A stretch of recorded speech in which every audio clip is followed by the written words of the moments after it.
Hello students, in this video let us learn about the central limit theorem of module 2 multivariate random variables. Central limit theorem states that sum of the independent and identically distributed, that is IID random variables can become a Gaussian random variable. A very important statement to be remembered. Here they say the IIDs can become a Gaussian random variable. Let x1, x2, x3 until xn be the independent and identically distributed random variables with finite mean and variance.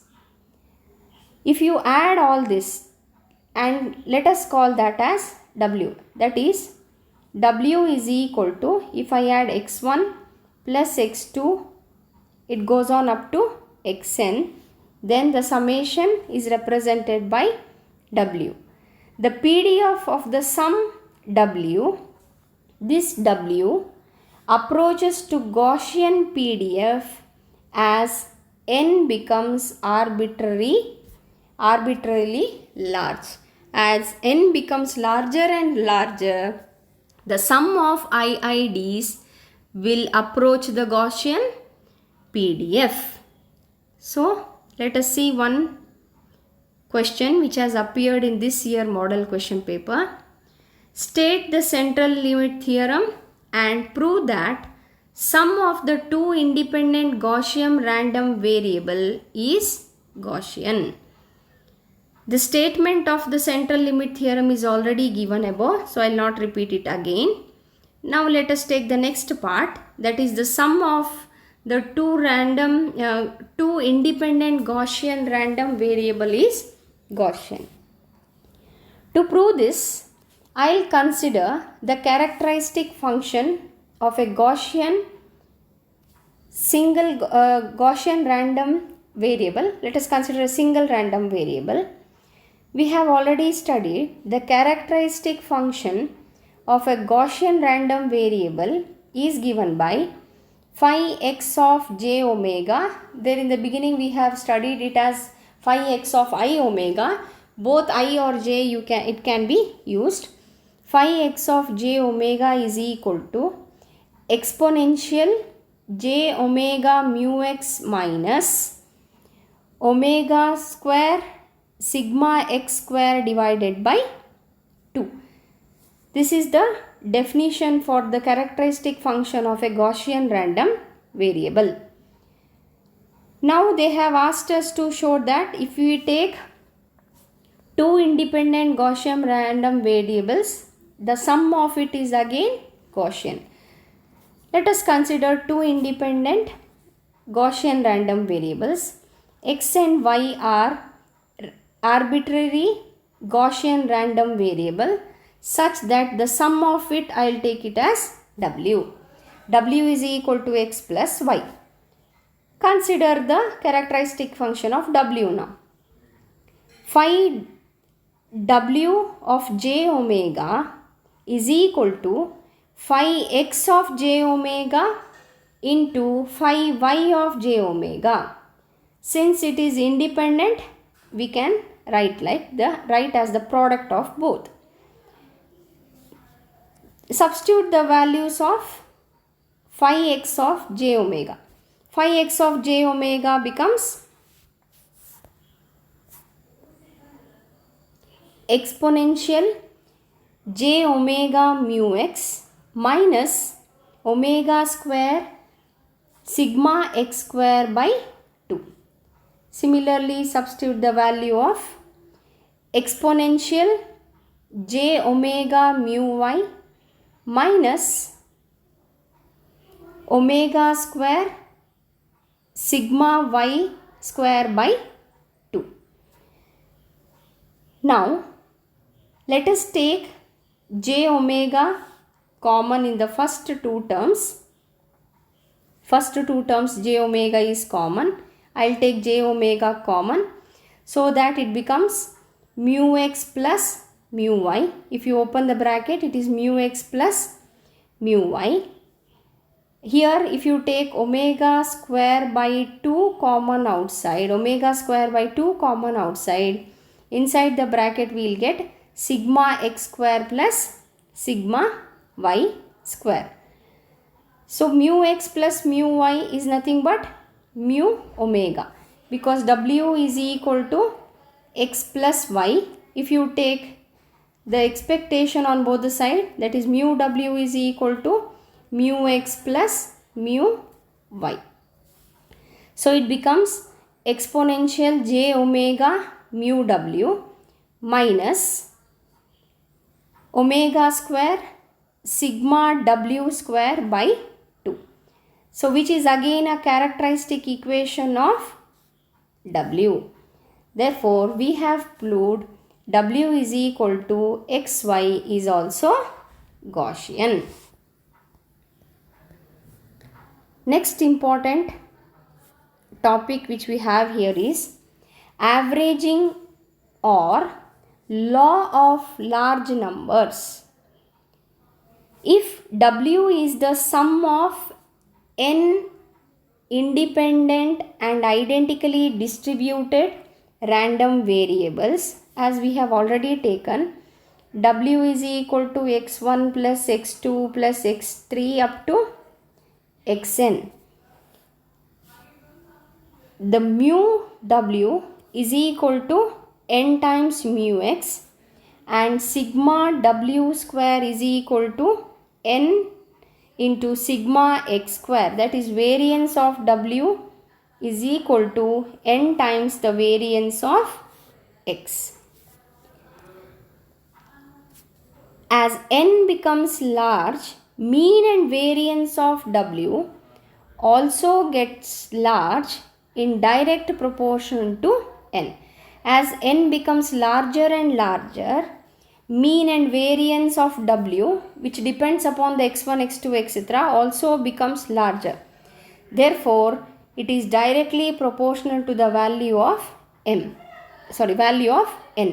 Hence, for large values of n, averaging is considered. We shall get few formula using this. Let us take now.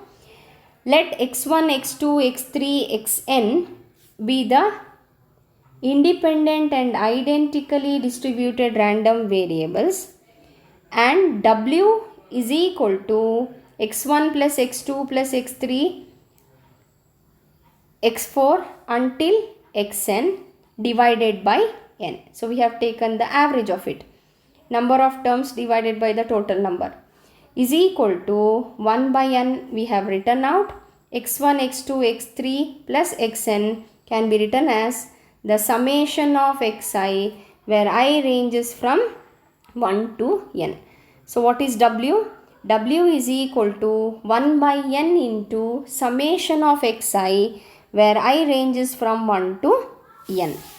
Then mu w is equal to mu x, and sigma w square is equal to 1 by n times sigma x square, or variance of w is equal to 1 by times the variance of x. That is, mean of the average w is same as the mean of x. Mean of w is equal to mean of x, and variance of w reduces by the factor 1 by n when compared to the variance of x.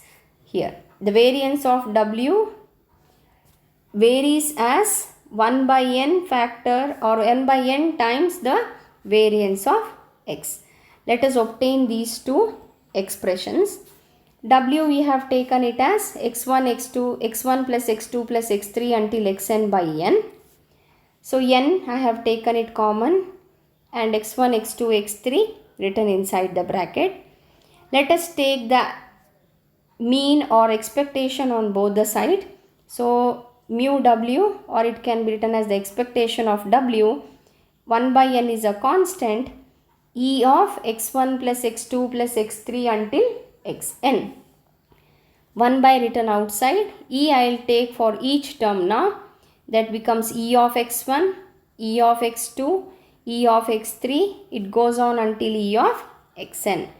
Since this x1, x2, x3 all are IID, each will have the same mean.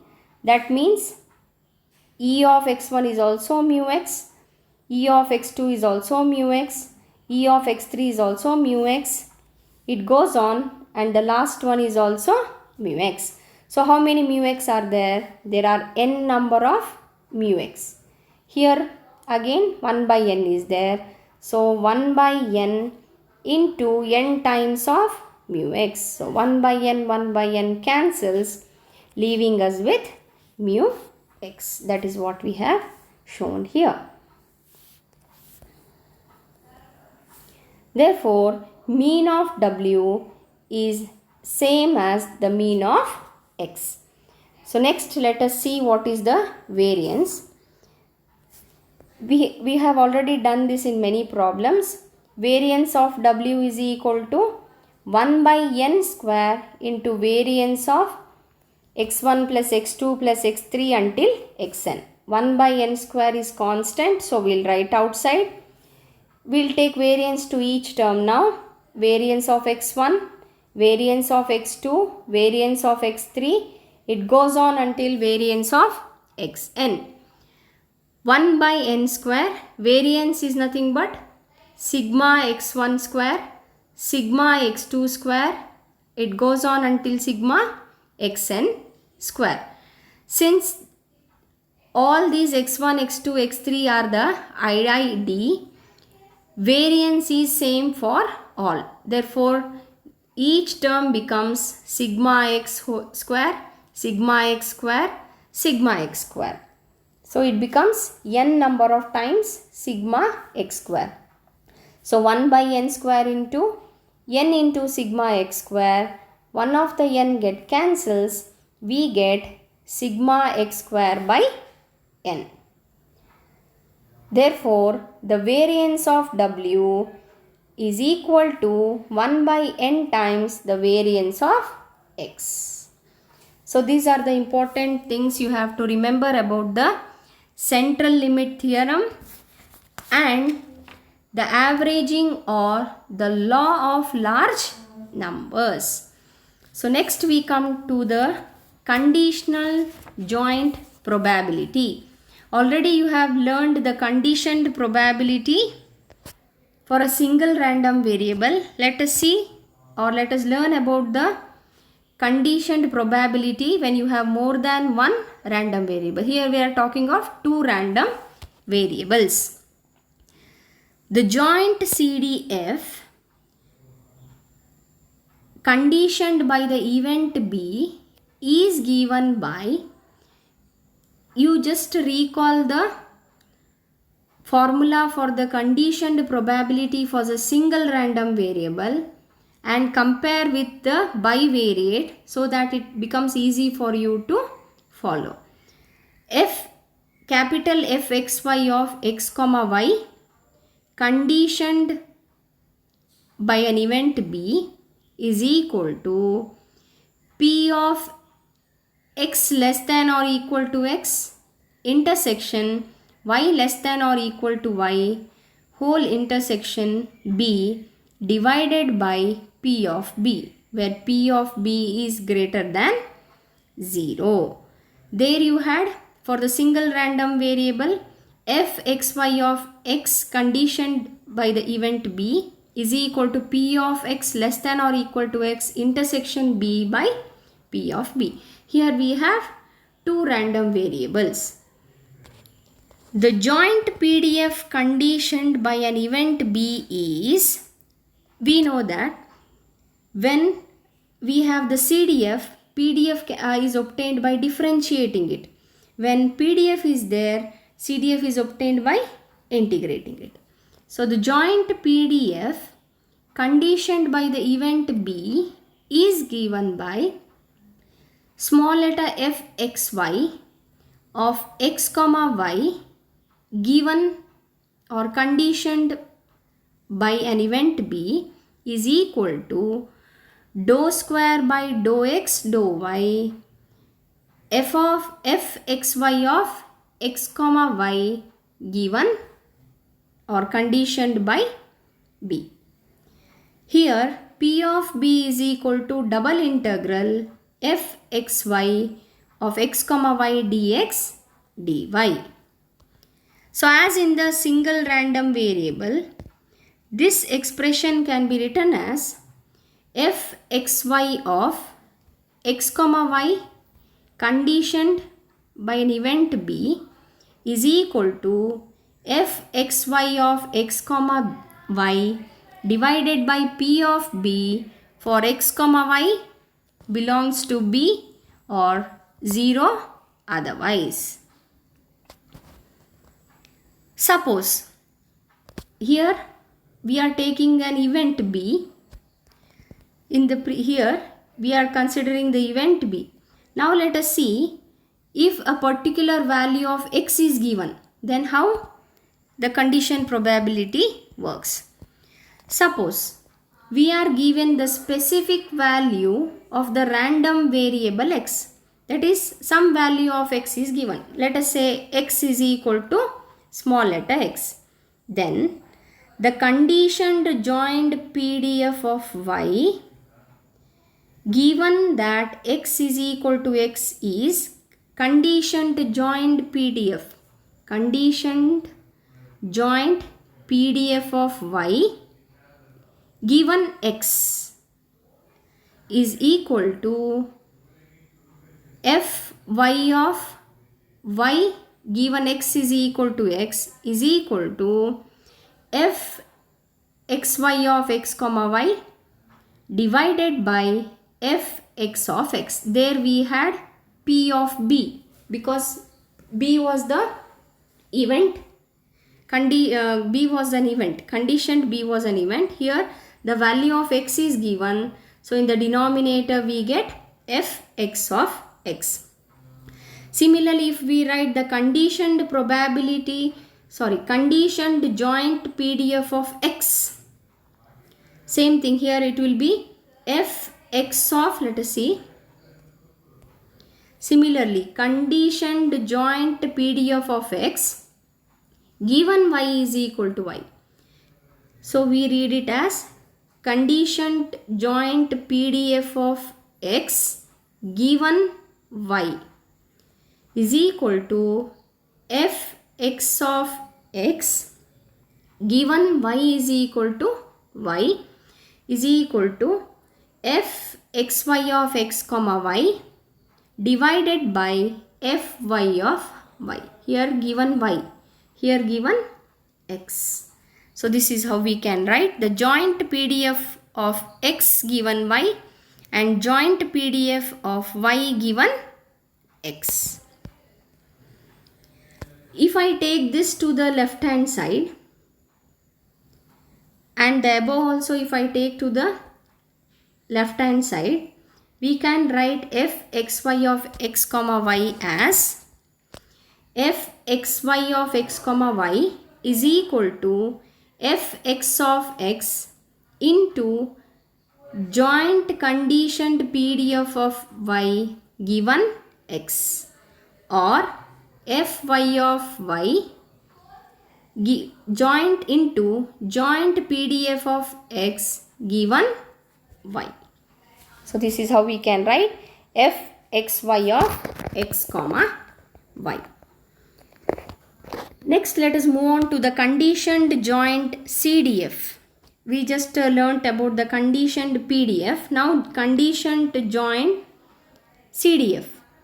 Conditional joint CDF are given by capital Fy of y by x is equal to minus infinity to y Fy of u by x du and fx conditioned y is equal to minus infinity integral minus infinity to x fx of u conditioned y du. Similarly, these derivations is not required. It is enough if you know the formulas. Too many formulas are there and each one is important to solve all the problems. Conditioned expectation. The conditional expectations of joint random variables are given by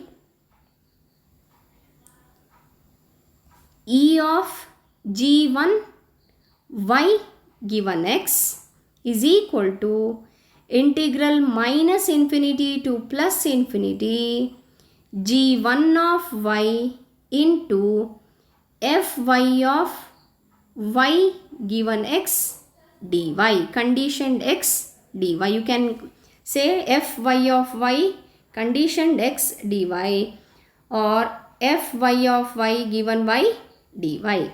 Similarly, expectation of g2x conditioned y is equal to integral minus infinity to plus infinity g2 of x fx of x conditioned y dx. You need to remember all these formulas. Conditional mean and variance.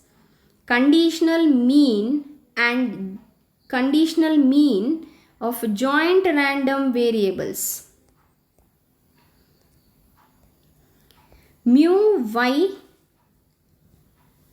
by x is equal to integral minus infinity to plus infinity y into Fy of y given x dy and mu x conditioned y is equal to integral minus infinity to plus infinity x into fx of x given y dx or conditioned y dx. Conditional variance of joint random variables are the variance of y conditioned x is equal to minus infinity to plus infinity y minus mu y conditioned x whole square into Fy of y by x dy. Variance of x conditioned y is equal to integral minus infinity to plus infinity x minus mu x conditioned y whole square fx of x given y dx. Conditional characteristic functions.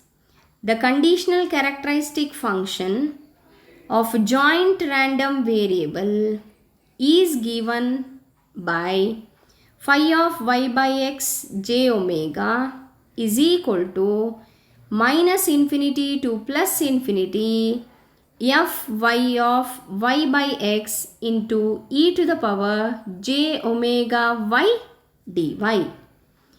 Phi x by y j omega is equal to minus infinity to plus infinity fx of x by y e to the power j omega x dx.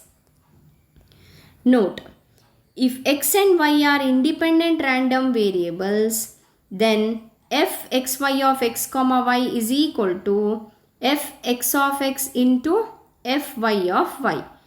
Therefore, Fy of y conditioned x is equal to Fy of y and fx of x conditioned y is equal to fx of x.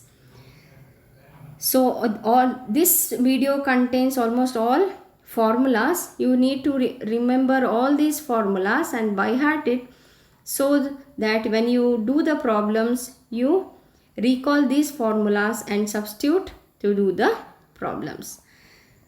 So get ready and learn the formulas so that in the next video we can work out some problems. Thank you.